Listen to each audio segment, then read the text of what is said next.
Hordoftoota kiyya bakka jirtan nageessina qabu jecha deebinee jirra viidiyoo lammaffaa chaanaalii haaraa irratti viidiyoo tokkoffaa irratti siniif qabadeen dhufaa tiitooriyaal akkatti beeksisa baankii Itoophiyaa baasee akkatti guutan siniif fidadeen ture saniif viidiyoo sana waliin apply goona yookiin beeksisa hojii sana waliin guunna saniif namoonni chaanaalii kana haaraa ta'uu jiraatan subscribe gochuun dagatina yaada qabaatan koomentii barreessaa mallattoo notifiikeeshinii tuquun dagataan siniif barbaada nafaana ture.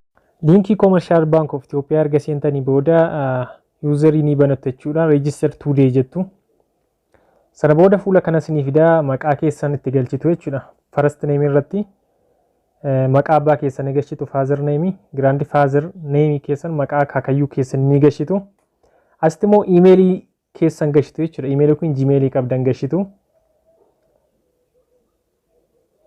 sana booda asitti immoo phone number galchitu jechuudha lakkoofsa bilbilaa ofii keessanii harkatti qabattan galchitu jechuudha. Tiyaansuun paaswoordii yookiin lakkoofsa darbiisaa yookiin lakkoofsa icciti waama salphaa gashattu jechuudha rakkoon qaba waan ta'eef sanas sanumarra deebitanii gashattanii koonfirmi gootu. Asitti immoo kaapshaa kan jedhu kun lakkoofsa yookiin barreeffama achi keessatti siniif kennetti guuttanii reejister gootu jechuudha. Sana booda asitti SMS'n karaa mobaayilii keessanii sinii dhufaa jechuudha. Foon nambarii keessan sanarratti lakkoofsa dhufu sana fuutanii asitti guuttu jechuudha. OTP lafa jedhu kanatti. SMS dhaan sasini ergame guutuu verify SMS gootu. Amma raawwate waan jiruuf login gootu jechuudha.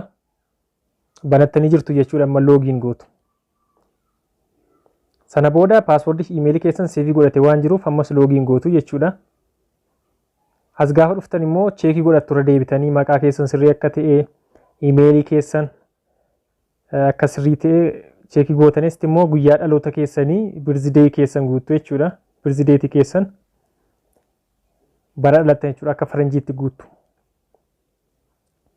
Erga akkas gootanii beekta singilii gootu kana meeliidha jenderiini taayitilii keessan immoo MR gootu jechuudha.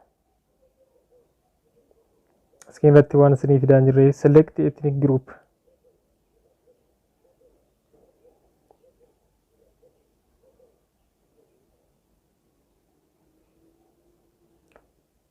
Okay, ana Oromoon godhee isin saba keessan godhattu jechuudha. Affaar waan baay'ee waan achirra jiruuf country Itoophiyaa gootu region keessan Oromiyaa zoonii keessan kanuma keessan guutu anko qallee Wallaggaa waan ta'eef qallee Wallaggaan guuta'anii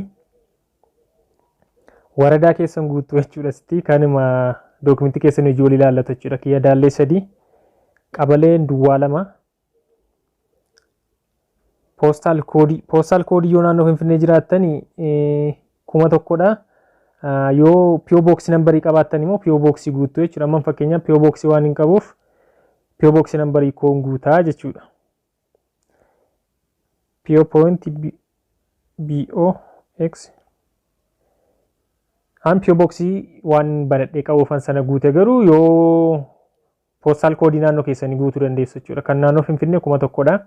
Phone number keessan achumatti guutu phone working barbaachisu faxii isin barbaachisu hin jiru waan ta'eef save gootu jechuudha.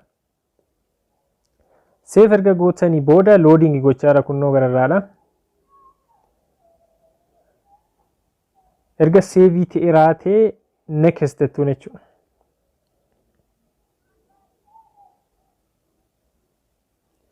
Profile created successfully jedheera. Sana booda next jettuun.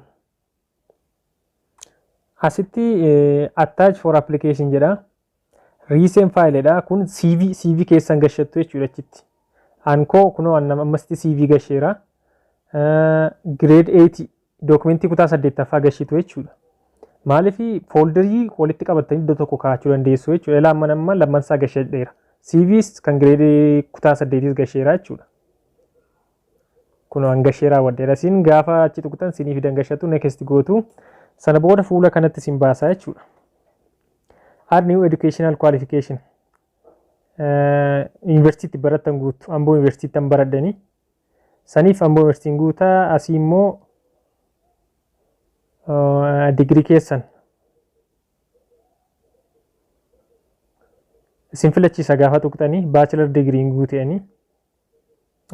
Garraatti Amboo University yoo ta'e branch afur waan qabuu fi Hacaaluu Hundeessaa kaampaasii itti dabalaa jechuudha. Maaliif Wallisoon jira, Meeniin jira, Gudariin jira waan ta'eef Hacaaluu Hundeessaa kaampaasii waan hin banadheef achiin guutamaa fi booda fiildii koochi keessaa naa filaa jechuudha. Dipaartimentiin baradhe naa fida. Qualification type keessan BCC ankoo kanadha. Dipaartimentiin kiyya immoo yeroon xiqqoo tuqtu sinii fida. Engineering related waan ta'eef sanan guute. Sana booda dipaartimentii sinii fida. Anaaf amma waa hin argaa jiruu fi isinitti agarsiisu ammas irraa. Isin gaafa guuttan hin filattu jechuudha. Yoo maqaa fiildii keessanii dhabdanii directly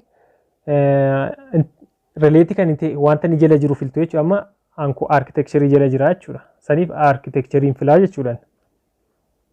Maaliif urban regional planning jedhee waan hin finneef dipaartimentii architecture jala waan tureef an architecture filadhaa jechuudha.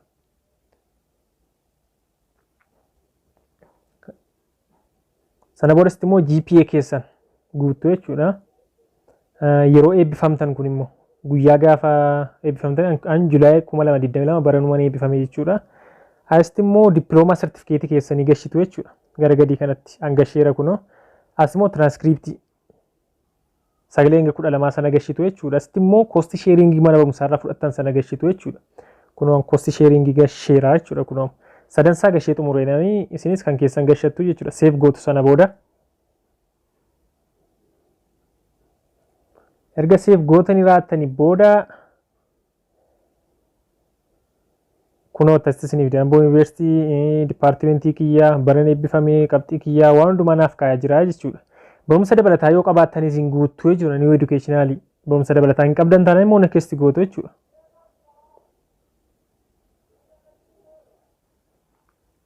Sana booda asittis job yookiin kanandoo hojii yoo hojjettanii qabaatan experience hojii kanandoo qaxaramtanii hojjetaa yoo turtanii sana gashitu hin qabda waan ta'eef finish gootu jechuudha. Namoonni kanandoo hojii qabdan immoo hojii sana guutuu turtan. Asirratti immoo iddoo hojii fi fiildii keessan jira waan jiru iddoo fi amma biizines related kan ta'e jala hin filattu jechuudha. Asallaan jira, Samaraan jira, Yekkaan jira. Engineering related jedhan barbaada jechuudha. Sila engineering related guute waan ta'eef jechuudha. Naannoo isinitti dhiyaatu gootu. Amma kuni Asallaa districtiidha. Biraanchii Asallaarra. Maaliif kan isinitti dhiyoo maybe namoonni naannoo Asallaa jiraatan Asallaa godhachuu dandeessu. An naannoo sana waan hin jirree fi naannoo natti dhiyaatu barbaadadha jechuudha as keessaa beetan.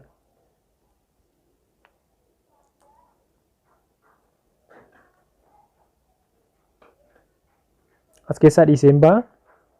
Next godha. Hawaasaan jira, Walaayittaan jira, Hoosaana, Mattuu, Diillaan illee jira. Maaf namoota Oromoo hunda keessa jirtan naannoo babbaan akka naannoo isaatiitti filatee iddoo biraanchii ta'e wayii appilaayi gochuu danda'a jechuudha. Qiirqos Finfinnee keessa illee biraanchii adda addaa jira. Naannoo Finfinnee waan hin jiruufanii naannoo natti dhiyaatu guutaa jechuudha. Isinis naannoo sitti dhiyaatu guutuu jechuudha. Naannoo sitti dhiyaatu appilaayi gootu. Dabra Biraan, Yekkaa district, Nifaas Silk, Direedawaa, Walqixxee, Dessee, Amboon illee jira. Namooti naannoo Amboo jirtan Amboo districtii gochuu dandeessu. Yoo namni achitti hin baate iddoo isinitti dhiyaate iddoo barbaadan biyya isinitti tole guutuu jechuudha. Jijjigaa, Boolee, Merkaatoo, Kolfee. Kolfeen amma Kolfee jechuun baay'ee natti dhiyoodha jechuudha. Finfinnee keessaa naannoo natti dhiyaatu Kolfee waan hin ta'eef Kolfee appilaayi yoon godhee gaariidha jechuudha. Natti dhiyoo waan ta'eef. Simoor. Amma kun Kolfeedha. Engineer Train. Kuno qabxii 2.5 tuqaa waliin fudhatadha. 2020 2021 2022 namoota eebbifaman jedha. Appilaayin godha jechuudha kun naannoo kootti dhiyoo waan ta'eef. Biraanchii Kolfeen appilaayi gochaa jira jechuudhani. Sana booda appilaayi godhaan jira kunoo naaf fidee jira jechuudha. Minimum grade 2.5 gaafata. Ankoo immoo sawal waan ta'eef na fudhataa jechuudha. Sana booda qubeechi keessaa achitti guutuu jechuudha bakka duwwaa kanatti. TEZF. Sana booda appilaayi gootu. Amma appilaayi gootanii raawwattaniitu jechuudha. Biraanchii tokko caalaa appilaayi gochuu dandeessanii biraanchii tokko filattanii kan isitti dhiyoo appilaayi gootu. Sana booda carraa keessa yaaltu jechuudha. Kanaaf guddaa galatooma carraa gaariin isiniif hawwaa. Viidiyoo kana waliif sheerii gochuu hin dagatinaa ulfaadhaa.